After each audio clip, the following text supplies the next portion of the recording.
ஸ்கின்ல இச்சிங் அதிகமாக இருக்கா? கண்டிப்பாக சில ஃபுட்ஸை அவாய்ட் பண்ணிக்கிறது பெஸ்ட்டு. அதில் மெயினாக சொல்லப்போனால் கத்திரிக்காய், வாழைக்காய், பாகற்காய், அகத்திக்கீரை, கருணைக்கிழங்கு, சேனைக்கிழங்கு, கொய்யாக்காய், வெள்ளரிக்காய் இது போன்ற காய்கறிகளை நீங்கள் அவாய்ட் பண்ணிக்கணும்.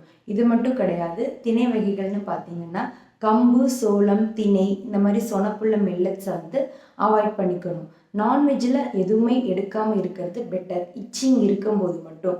இச்சிங்கை நம்ம எப்படி குறைக்கலாம் அப்படின்னு பார்த்தீங்கன்னா, ஹிஸ்டமின் உள்ள பொருட்கள் இது எல்லாமே அதிகமாக உள்ள பொருள். இதுக்கு எகெயின்ஸ்டான ஆன்டி ஹிஸ்டமின் உள்ள பொருட்களை நம்ம உணவுலேயோ இல்லை மருந்து மூலியமாகவே நம்ம கன்சியூம் பண்ணிக்கணும்.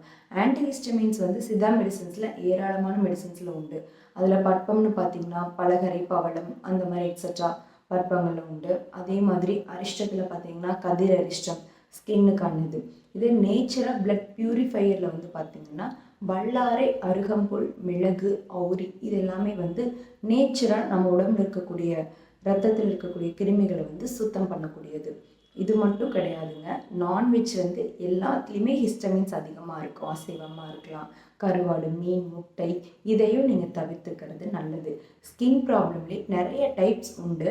ஆனால் இச்சிங் வரக்கூடிய எல்லாத்துக்குமே காமனாக அவாய்ட் பண்ணிக்கக்கூடிய ஃபுட்ஸ் தான் இது.